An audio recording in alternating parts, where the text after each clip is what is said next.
Assalamualaikum warahmatullahi wabarakatuh. Perkenalkan, saya Rahma Putri Herning Tias dari kelas AK 2021B Universitas Pelita Bangsa.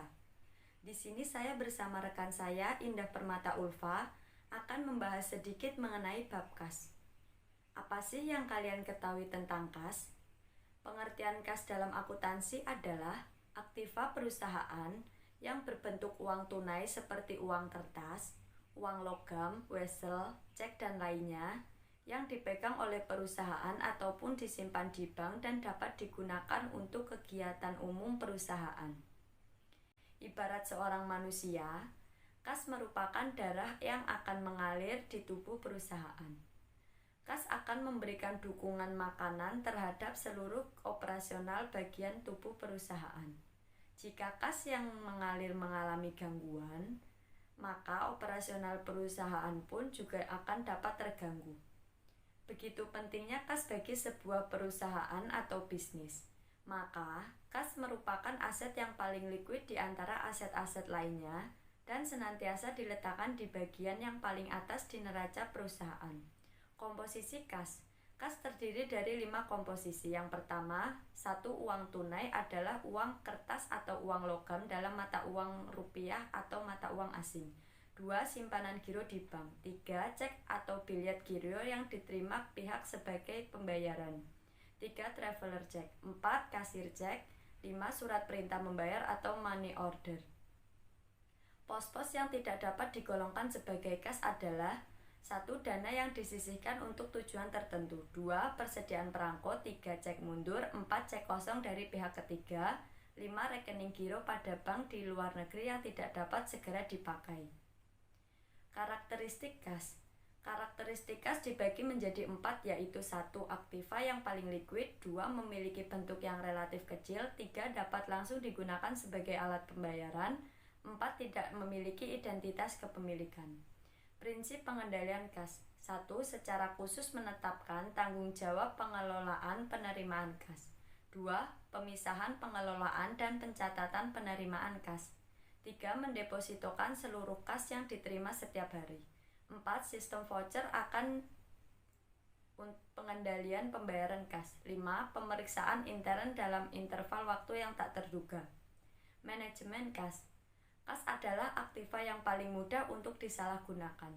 Permasalahan akuntansi yang biasanya dihadapi oleh perusahaan dalam transaksi kas adalah yang pertama, pengendalian yang tepat harus ditetapkan untuk menjamin bahwa tidak ada transaksi yang tidak diotorisasi atau dicatat oleh pejabat atau karyawan.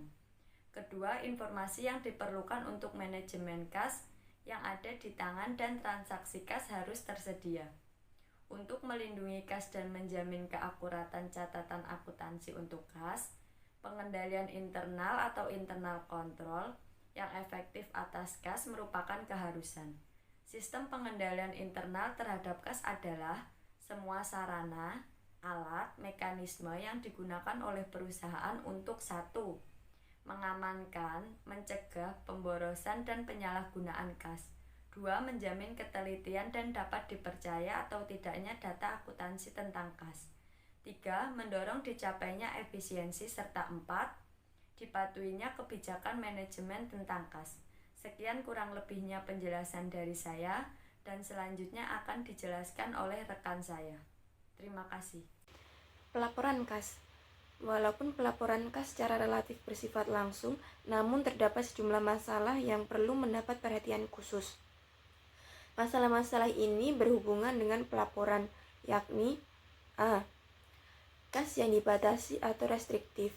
Kas yang dibatasi diklasifikasikan dalam kelompok aktiva lancar atau aktiva jangka panjang, tergantung pada tanggal ketersediaan atau pengeluaran. B. Overdraft bank terjadi apabila suatu cek ditulis dalam jumlah yang melebihi rekening kas. Hal itu harus dilaporkan dalam kelompok kewajiban lancar dan biasanya ditambahkan ke dalam jumlah yang dilaporkan sebagai hutang usaha. C. Ekuivalen kas merupakan investasi jangka pendek yang sangat likuid yang segera bisa dikonversikan sebagai jumlah kas yang diketahui dan begitu dekat dengan jatuh temponya sehingga risiko perubahan suku bunga tidak signifikan. C. Akuntansi terhadap kas. Untuk menampung transaksi yang menyangkut kas dalam perusahaan, diselenggarakan akun atau rekening berikut. Kas atau bank digunakan untuk menampung transaksi penerimaan dan pengeluaran kas melalui kasir di dalam perusahaan, termasuk penerimaan dari pengeluaran setoran tunai ke bank. Kas kecil merupakan sejumlah dana yang dibentuk khusus untuk pengeluaran yang bersifat rutin dan relatif kecil jumlahnya. Kas kecil yang jumlahnya dibatasi itu secara periodik atau setiap uang kas kecil hampir habis diisi kembali. Selisih kas digunakan untuk menampung perbedaan jumlah fisik kas berdasarkan kas opnam dengan jumlah kas menurut catatan pembukuannya. Hal ini bersifat sementara saja. Sebelum sebab terjadinya selisih ditemukan, kas kecil atau petty cash adalah dana yang dibentuk untuk membiayai pengeluaran rutin perusahaan dan jumlahnya relatif kecil. Metode pencatatan kas kecil ada dua. Yang pertama, sistem dana tetap atau impress fund system. Yang kedua, sistem dana berfluktuasi atau fluctuating fund system. Yang pertama, sistem dana tetap. Sistem dana tetap bekerja sebagai berikut. Seorang yang ditugasi untuk mengawasi kas kecil diberikan jumlah kas kecil, uang untuk melakukan pembayaran bernilai kecil. Transfer dana ke kas kecil dicatat sebagai berikut. Posisi debit kas kecil 300.000, posisi kredit kas 300. Ketika pengeluaran dilakukan, pengawas kas kecil mendapat tanda terima yang telah ditandatangani dari setiap individu yang menerima pembayaran kas tersebut. Petugas ini tidak melakukan pencatatan sampai dana diisi kembali. Ayat jurnal terkait dicatat oleh orang yang berbeda, bukan oleh pengawas kas kecil. Ketika kas kecil mulai menipis, pengawas dapat meminta tambahan kas dari kasir untuk pengisian kembali yang didukung oleh tanda terima kas kecil dan bukti pengeluaran lain. Pencatatan transaksi dilakukan berdasarkan penerimaan kas kecil. Misal, beban perlengkapan kantor 42.000, beban perangko 53.000, beban hiburan 76.000, lalu selisih kas 2.000. Maka yang dikredit adalah kas jumlah semuanya 173.000. Selisih kas istilah lain dari akun kelebihan dan kekurangan kas.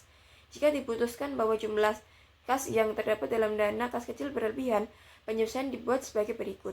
Misal untuk penurunan dana kas kecil dari 300.000 menjadi 250, maka akunnya yang debit adalah kas 50.000 dan dikredit kas kecil 50.000. Sistem dana berfluktuasi. Pada sistem ini, akun kas kecil dipakai untuk mencatat transaksi yang mempengaruhi jumlah kas kecil, di antaranya 1. Pembentukan dana kas kecil. 2. Penggunaan atau pengeluaran dana kas kecil. 3. Pengisian dana kas kecil. 4.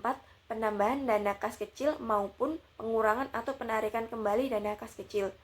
Pencatatan dilakukan segera setelah terjadi pengeluaran kas kecil, tidak ditangguhkan sampai dengan saat pengisian kembali dana kas kecil. Akun kas kecil pada dasarnya harus menunjukkan saldo pada setiap saat sebesar jumlah dana kas kecil yang ada di kasir kas kecil. Oleh karena itu, pada sistem ini harus diselenggarakan buku jurnal khusus